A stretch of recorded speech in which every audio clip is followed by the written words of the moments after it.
Think we ought to be sending government checks to dead people? No, Senator, I think that's poor management. During the pandemic, we sent out $1.4 billion of checks to dead people, didn't we? I don't have the figure, Senator, but I wouldn't be surprised by that. Yep. And they were cashed, weren't they? They generally get cash whether they're dead or not. What does that tell you? Somebody's live. Yep. Now, Senator Carper and I passed a bill. It took us 2 years. To try to stop that, when you die, the state sends your name to the Social Security Administration. Your name goes on what's called the Death Master File. Yes, sir. I went to Social Security and I said, can I see the list? They said, sure. I said, who do you share this with? They said, nobody. We can't. We don't have statutory authority. So you don't share it with the do not pay folks at Treasury? They said, nope. It's against the law. Well, rather than argue with them, Senator Carper and I passed a bill. But believe it or not, to say Social Security, share the dead people list with the rest of government, for God's sakes. Put down the bong and share it with them. And believe it or not, we had opposition. Congressman, when moms and dads lie down to sleep at night and can't, one of the things they're worried about is cost of living, high prices. Isn't that true? Absolutely, certainly. And those high prices were caused by inflation. Yes, is that Senator. right? That's right. And inflation has come down. That's a good thing, right? It is a good thing, Senator. But that just means when inflation has gone from 10% to 3%, that prices are rising less quickly. They're still rising, aren't they? Yes, Senator. That's called disinflation. That's if they fall, that'd be disinflation. Yes, sir. No. If the rate of inflation comes down, that's disinflation. Oh, I beg your pardon. Okay. If prices come down, that's deflation. Yeah. Now, most Americans, they don't read Aristotle every day. They're too busy earning a living. They don't know the difference between deflation and disinflation, but they sure as hell understand that the high prices have remained, don't they? Yes, Senator. We've got a lot of work to do around here. Yes. And we need 4 years to do it. And we need a cooperative House and Senate to do it. I agree, Senator. If we don't get these high prices down, we're not going to have 4 years. We're going to have a divided Congress. You can write that one down and take it home to mama. Yes, sir. This election was about the economy, and people are still worried about these high prices. Now, one way to get these high prices down, to reduce prices, not reduce inflation, reduce prices, would be to reduce the amount of federal spending. Isn't that true? I think so, Senator. Because that's how we got here, was with the massive amount of federal spending that President Biden perfected. So if we can reduce the federal budget, we can reduce prices. Yes, Senator. That's one thing you and Mr. Vogt can do. Number two, if we deregulate, that'll reduce prices, won't it? It will, Senator. Why is that? Because producers of goods and services in the economy face less cost, particularly less cost that waste money because they're not really accomplishing anything. They're just sort of chasing the regulatory wheel. Well, hell yeah, we're spending. Regulations cost the American business community $2 trillion a year. If we can cut that in half, they can pass and will pass the savings on to the American people. Yes, sir. Now, the third way we can get these high prices down, is it not, is to grow out of them. Agreed. To stimulate the economy. Certainly, the president intends to do that, Senator. To raise wages. Yes. Real wage gains. So this idea that we have to go into a recession in order to have deflation is not really true, is it? Not at all. If we cut spending, if we deregulate the economy, if we stimulate the economy in a way that helps real people, small businesses and large businesses, but mostly real people to increase their wages, we can deal with these high prices, can't we? That's exactly right. Well, that's what I hope you gentlemen will do. Well, we'll need help from Congress. And focus. I haven't heard enough about deregulation. I mean, I know these other issues that we're talking about are important, but that's the surest way. I can assure you, Senator, in the short term, while we're working on a reconciliation bill, the surest way is to deregulate and reduce the spending. I can assure you that is a focus that Director Vogt is focused on like a laser, and the effort's getting ready to get underway. Yeah. Now, another question, quickly. Do you think we ought to be sending government checks to dead people? No, Senator, I think that's poor management. During the pandemic, we sent out $1.4 billion of checks to dead people, didn't we? I don't have the figure, Senator, but I wouldn't be surprised by that. Yep. And they were cashed, weren't they? They generally get cash whether they're dead or not. What does that tell you? Somebody's live. Yep. Now, Senator Carper and I passed a bill. It took us 2 years. When to try to stop that, when you die, the state sends your name to the Social Security Administration. Your name goes on what's called the Death Master File. Yes, sir.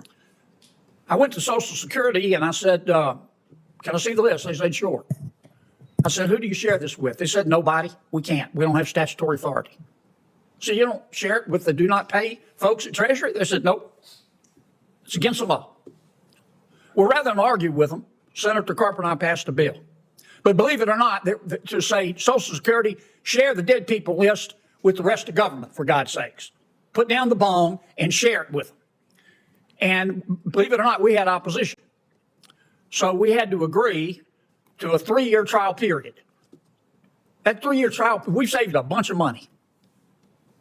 That 3-year trial period is up at the end of 2026. I've got another bill, Gary Peters, to extend it, to make it permanent. You guys got any problem with that? Well, Senator, I cannot speak for the president or for Director Vogt. Oh, go ahead. But I can't. It's hard for me to imagine who would be opposed. Well, you'd be surprised. No, sir. I wouldn't be surprised as it turns out, but I still can't imagine who would be opposed. Okay. You going to follow the law? Absolutely. Absolutely. You going to defy court orders? No, sir. Thank you, Mr. Chairman. Thank you, Senator. Dead people have a very good lobby, apparently. So, Senator Murray. In a hearing that began with talk of inflation and ended with laughter echoing through the marble chamber, Senator John Kennedy once again reminded Washington that common sense still has a voice, and that voice speaks with a Louisiana drawl and a wit sharp enough to slice through bureaucracy. The senator leaned forward, eyes fixed on the nominee. When moms and dads lie down to sleep at night, he began softly, one of the things they're worried about is the cost of living, high prices. It wasn't a trick question. It was a truth every American understands, a truth that doesn't need charts or academic jargon to explain. Those high prices were caused by inflation, right? He pressed. The nominee nodded. Kennedy didn't stop there. Inflation's come down, but prices are still high, aren't they? The witness tried to offer the textbook explanation. Disinflation, deflation, the kind of language that fills economic reports but empties kitchen tables. Kennedy let him finish, then smiled slightly. Most Americans don't read Aristotle every day. They're too busy earning a living. But they sure as hell understand that prices have remained high. The room chuckled, but beneath the humor was frustration, the kind that comes from watching a government speak in theories while the people live in realities. What followed was pure Kennedy, a 5-minute masterclass in cutting through complexity with moral clarity. He walked the nominee through the basics, the kind of basics every voter wishes someone in Washington would finally admit. You want to bring down prices? Kennedy asked. Cut federal spending. The nominee agreed. Deregulate, Kennedy continued. That'll help too, won't it? Another agreement, each statement built on the last, a rhythm forming, an almost Socratic unraveling of Washington's bad habits. Spending, overregulation, overreach. Kennedy didn't need sound bites. He had logic. He reminded the chamber that federal regulations cost American businesses roughly $2 trillion a year. Money that drives up prices on everything from groceries to gas. Cut that in half, he said, and they'll pass the savings on to the American people. Simple, honest, true. And yet, in the simplicity of that argument lay something more profound. A quiet indictment of how far the government has drifted from fiscal reality. Kennedy wasn't merely grilling a nominee. He was confronting the culture of waste that Washington has learned to excuse. Then came the moment that will be remembered long after the hearing adjourned. He leaned back, looked the witness squarely in the eye, and asked, "Do you think we ought to be sending government checks to dead people?" A ripple of laughter swept through the room, laughter tinged with disbelief. "No, Senator," the nominee said quickly, almost embarrassed. Kennedy's face didn't move. During the pandemic, he continued, we sent out $1.4 billion of checks to dead people, and they were cashed. He paused, then deadpanned. What does that tell you? Somebody's alive. The hearing room erupted, not in mockery, but in catharsis. It was the sound of exasperation made audible, the sound of taxpayers who've long wondered how the greatest bureaucracy on earth can't manage to keep track of who's breathing. But Kennedy wasn't finished.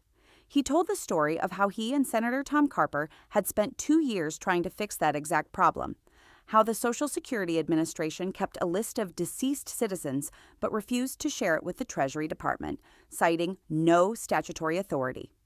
I said, "For God's sake, put down the bong and share it with them," Kennedy exclaimed. The laughter came again, but this time it was tinged with something heavier, outrage wrapped in humor, because the absurdity was real. They'd had to pass a bill, he explained, just to let one part of the federal government tell another part who was dead. Even then, bureaucrats insisted on a 3-year trial period, to stop paying the dead. Kennedy's voice softened.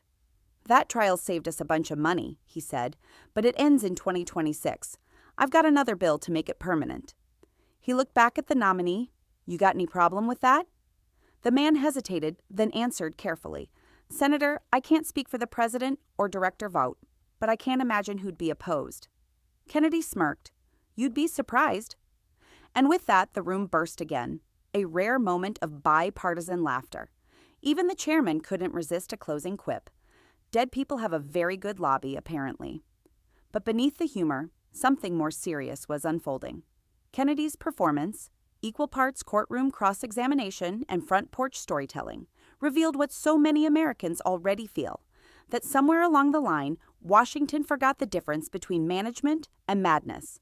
In his plain-spoken way, Kennedy distilled a truth no policy memo could capture, that competence, not ideology, is the foundation of public trust. That when government loses track of its own citizens, it loses more than money. It loses credibility. This wasn't just about checks or inflation or bureaucratic absurdities. It was about moral stewardship, the sacred duty of those entrusted with the people's resources. Because when taxpayers are scraping to pay rent and Washington is cutting checks to the dead, it's not just waste, it's betrayal. And yet, in that hearing, for all the laughter, for all the one-liners, there was hope. Hope that somewhere between the chaos and the comedy, truth still mattered. Hope that a senator's plain speech could still cut through the fog of politics and remind the government of its most basic obligation: do your job, be responsible, respect the people who pay the bills. In the end, Kennedy's question wasn't rhetorical, it was moral. Do you think we ought to be sending government checks to dead people? The answer, of course, was no. But the real question, the one left hanging in the silence after the laughter faded, was this: if everyone agrees it's wrong, why does it keep happening? This is Congress Chronicle. Truth, plain and unvarnished. Humor that cuts, because it's real. If you believe common sense still belongs in Congress, subscribe now.